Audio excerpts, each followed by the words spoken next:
मेरे YouTube channel पर आपका स्वागत है। मैं पिछले बार पार्ट 4 कॉन्स्टिपेशन पार्ट 4 में आपको जो बताया था उसके आगे की कड़ी के बारे में मैं आज बता रहा हूँ। जब आप मेरा यह चैनल देखेंगे तो लाइक करेंगे, शेयर करेंगे और जो नहीं अभी तक देख पाए हैं वो सब्सक्राइब करेंगे। अब मैं प्रारंभ करता हूँ उस कॉन्स्टिपेशन के बारे में जिसमें केवल अर्जिंग जो है, पैखाना का जो आवेग होता है वह खाना खाने के तुरंत बाद या खाते खाते भी पैखाना का आवेग होता है, शौच जाने की इच्छा होती है। उसमें जो दवा है वह सेनिकुला है।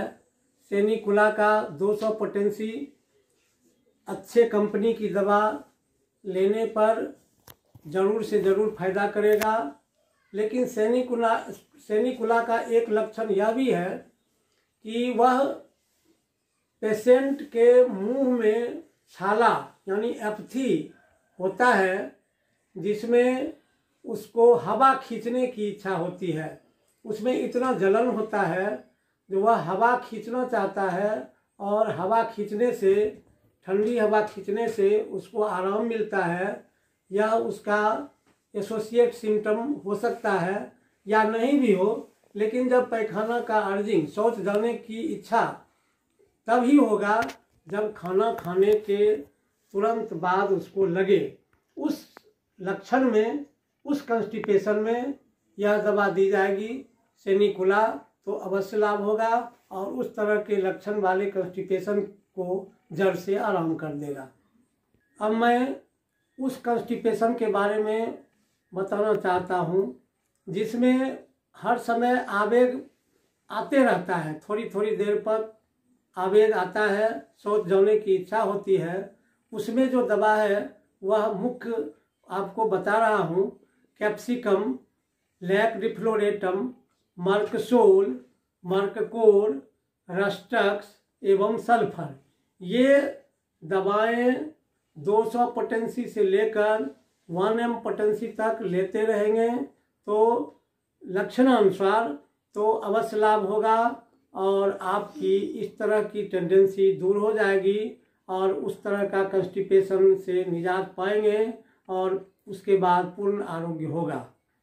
कॉन्स्टिपेशन में केवल अर्जिंग होने के बाद अगर शौच की इच्छा होती है और जब जाते हैं तो केवल हवा छूटता है, फ्लेटस पास होता है, लेकिन पैखाना नहीं होता, स्टूल का निष्कासन नहीं होता, तो उसमें दवा है येल्लो, मैग्म्यूल, natrum carb, natrum sulph, ruta, sepia, ये मुख्य दवाएं हैं। जिसको ये इस तरह का लक्षण हो उसमें इन दवाओं का प्रयोग करने पर क्रमशः इंक्रीजिंग पोटेंसी में 30 से लेकर 200, 1 m, 10 m लेने पर इस तरह की जो सिम्टम प्रोड्यूस करता हो उस बीमारी में इसकी इन लक्षणों के अनुसार दवा देने पर ये 200 क्रमशः 200, 1 m, 10 m लेने पर बीमारी संपूर्ण रूप से आरोग्य होगा और फिर नहीं होने का चांस रहेगा। इसलिए इस तरह के बीमारी को ध्यान में रखकर ये दवा दी जाएगी और तब आप पूर्ण आरोग्य होंगे। अब मैं उस तरह के कॉन्स्टिपेशन के बारे में आपको बता रहा हूँ जिसमें पैखाना यानी शौच जाने की इच्छा होती है और जाता है तो वह उसका मल द्वार बाहर निकल जाता है। उस लक्षण में रूटा उसकी मुख्य दवा है। मल द्वार बाहर निकलने वाले लक्षण में तो रूटा का 200, 1 m लेने के बाद इस तरह का टेंडेंसी, इस तरह का जो सिम्टम है वह धीरे धीरे दूर होगा और तब रोग से मुक्ति पाएंगे। इस तरह उस दवा के साथ साथ संयम भी जरूरी है, जैसे ज़्यादा स्पाइसी फूड नहीं लेना, अब मिर्च का प्रयोग नहीं करना, ये सब प्रमुख परहेज की ज़रूरत है, तब रोग आरोग्य होगा और संपूर्ण रूप से। इस तरह के कंस्टिपेशन के बारे में बताना चाहता हूँ जिसमें सोने के अवस्था में पैखाना जाने का आवेग होता हो, यानी जब सोने के लिए जाता है बेड पर, तब जाकर के उसको अर्जिंग होता है, यानी शौच जाने की इच्छा होती है, तो उसके लिए फाइटोलेक्का दवा है।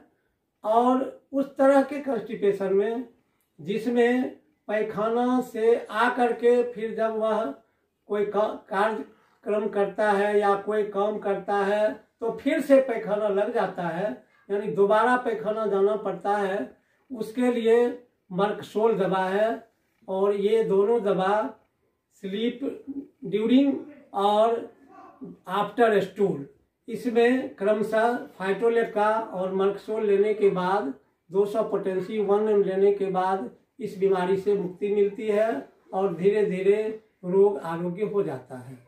अब उस कंस्टिपेशन के बारे में आपको मैं बता रहा हूँ जिसमें जल्दी जल्दी पेशाब जाने की इच्छा होती है, पेशाब करने के लिए जाता है लेकिन पैखाना नहीं होता, पैखाना की स्थिति आती ही नहीं है, वह जाता तो है लेकिन होता नहीं है, पेशाब होता है और बार बार पेशाब करने के बाद पैखाना का हाजत खत्म हो जाता है। उसकी दवा सारसापेरिला है। सारसापेरिला लेने के बाद इस तरह का लक्षण दूर होगा और रोग अपने शरीर से, उसके शरीर से चला जाएगा और नियमित रूप से पैखाना होने लगेगा। शौच जाने की इच्छा, पैखाना जाने की इच्छा तब होगी जब पैखाना के साथ साथ रिटेंशन ऑफ यूरिन हो। रिटेंशन ऑफ यूरिन के साथ इस तरह का लक्षण हो, यानी पेशाब रुक जाए और उस समय पैखाना जाने की इच्छा वाली सिम्टम हो, तो तब उस अवस्था में कैंथ्रिस दवा है और कैंथ्रिस लेने के बाद इस तरह का लक्षण दूर होता है और तब उस तरह के लक्षण दूर होने के बाद उस रोग से मुक्ति मिलती है और कंस्टिपेशन की बीमारी भी चली जाती है, अर्जिंग होना खत्म हो जाता है और नियमित टाइम से वह फिर जाना प्रारंभ करता है और उस बीमारी से मुक्ति मिलती है। अब कंस्टिपेशन का वह सिम्टम जिसमें कंस्टिपेशन के कारण अर्टिकेरिया की बीमारी हो, यानी अर्टिकेरिया यानी जुड़पित्ती जिसको होता है, उस जुड़पित्ती की अवस्था में वह पेशेंट कहता है या उसका अटेंडेंट यह कहता है कि इसको तो पैखाना होता ही नहीं है, पैखाना जाता ही नहीं है, कब्जियत की बीमारी है। तो कब्जियत की बीमारी, कंस्टिपेशन की बीमारी के साथ साथ जुड़पित्ती अर्टिकेरिया का लक्षण हो तो उस अवस्था में केवल कोपाइबा दवा है और कोपाइबा लेने के बाद 200 1 ml 10 ml की पोटेंसी लेने के बाद उसकी बीमारी जाएगी और वह अर्टिकेरिया भी ठीक हो जाएगा और कंस्टिपेशन भी ठीक हो जाएगा। आज कंस्टिपेशन के बारे में जो मैं बता रहा हूँ ये पार्ट 5 था और यह अंतिम दिन था। इसकी जो भी आपको इसके बारे में जो भी कुछ कहना है, कमेंट करना है, वह करेंगे और मुझे पूछना है किसी और बीमारी के बारे में तो अवश्य पूछें। और इसके लिए जो भी आपको दूसरे बीमारी के बारे में भी पूछना पड़े तो वह भी पूछ सकते हैं। तो मैं आज यह कंस्टिपेशन का अध्याय समाप्त करता हूँ और अगर यह आपको अच्छा लगा हो तो उसे लाइक करें, शेयर करें, सब्सक्राइब करें। धन्यवाद वॉचिंग फॉर माय वीडियो।